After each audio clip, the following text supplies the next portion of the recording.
Next point is the government said that maintaining the exchange rate stability is actually a dilemma, as it opens up another channel while close the one leading to a new uh, financial meltdown. If the debt is large and the leverage is obvious, the cost of maintaining the real exchange rate is a decline in the output.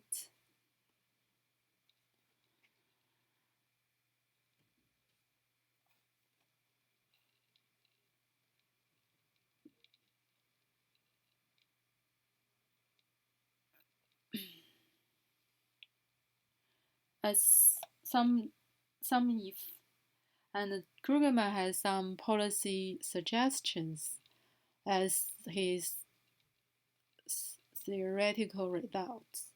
The first is to the prevention measures. He believes the moral risk of the bank is not enough to explain the crisis. A prudent banking system is not enough to maintain an open economy that is affected by the threat of the financial collapse, risk of the self-reinforcing type.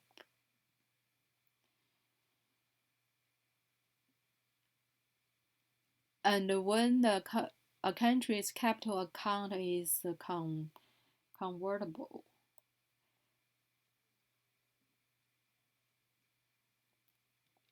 and that effect on the short-term debt limit is not big, because of the short-term debt is only a capital flight out is only the one one way of many ways of the capital flight out.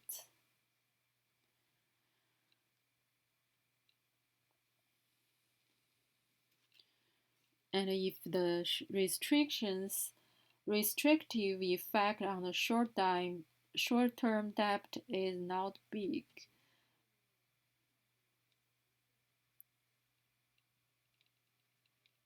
and even if the debt is long-term, if the public expects the crisis to happen, the domestic short-term debt creditors will refuse to extend their credit. That will also lead to a currency devaluation and the enterprise bankrupt. Therefore, the best way is that the enterprise do not hold the foreign currency debt uh, at any maturity, because for countries with imperfect financial system, the external diseconomies exist in international financing, which will amplify the negative impact of the real exchange rate fluctuation and lead to the economic recessions.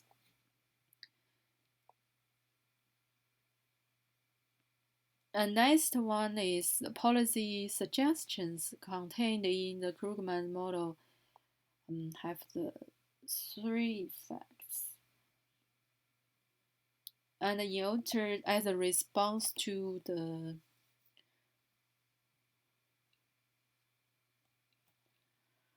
as a response how to tackle the crisis, it was when he believes there are two possibilities. One is the emergency long terms, and that is the amount of emergency loan must be large enough to strengthen the confidence of the investors. And the other is to impose the emergency capital controls, which allows for the land transfers and the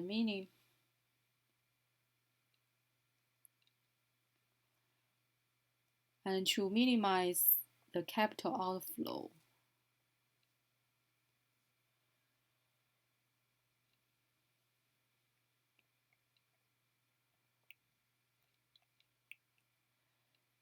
It's to impose would allow for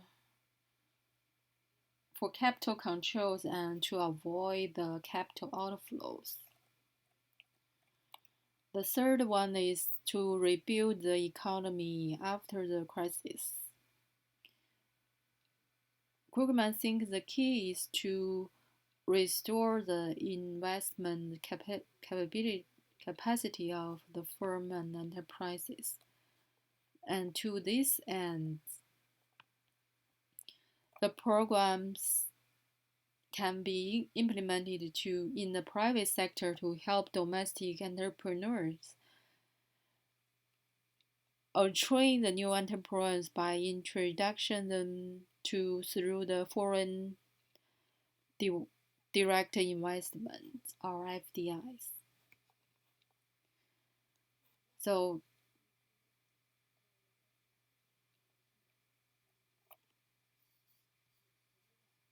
So the next is the comparison of the three generations crisis series. They have some similarities. First, they all developed under the assumptions of the single commodity. There are the different research focuses. The first generation focused on the economic fundamentals. The second generation is based on the nature of the crisis, and the third generation is from the perspective of the financial system and the private sectors, especially the enterprises.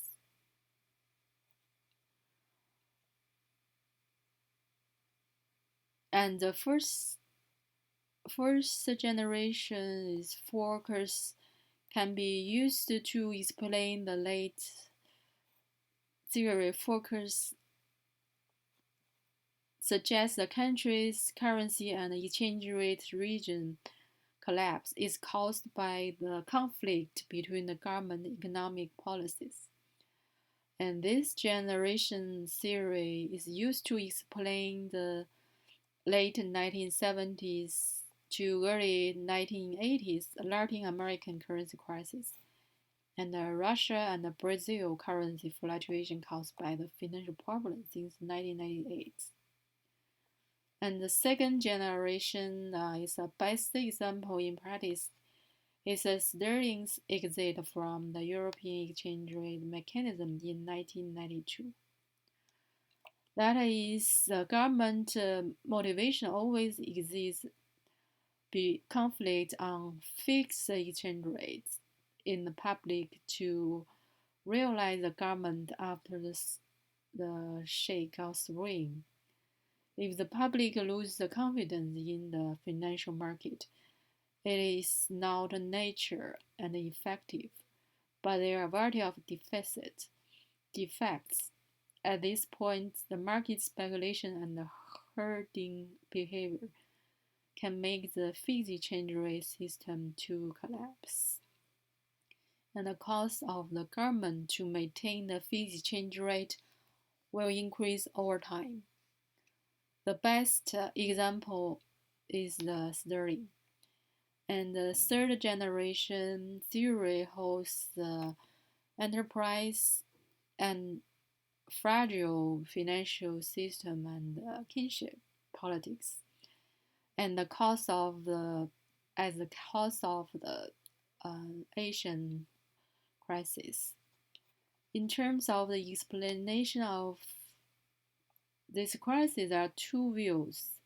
But one side is to argue there's already explained by the prior theory. Another is not enough, and the new theory should be introduced. In fact, there is no significant or essential difference between those two schools or two views, each answering the question of whether the crisis is new from a different point of view. The former emphasize the theory of original idea, and the methods are still applicable to the crisis. And especially in the second generation crisis theory, that gave importance to the fundamentals and admits the existence of multiple equilibria. Self-realizing type impact make the model have good explanatory power. At the same time, those who hold this view don't deny the characteristics before the crisis. As for the latter, they put more emphasis on the new manifestations before the crisis and believe the new mechanisms should be founded and the model should be established to by mainstream methods. However, the methods of modeling and understanding application concepts should be self-realization and multiple equilibria are still the consistent with existing literature.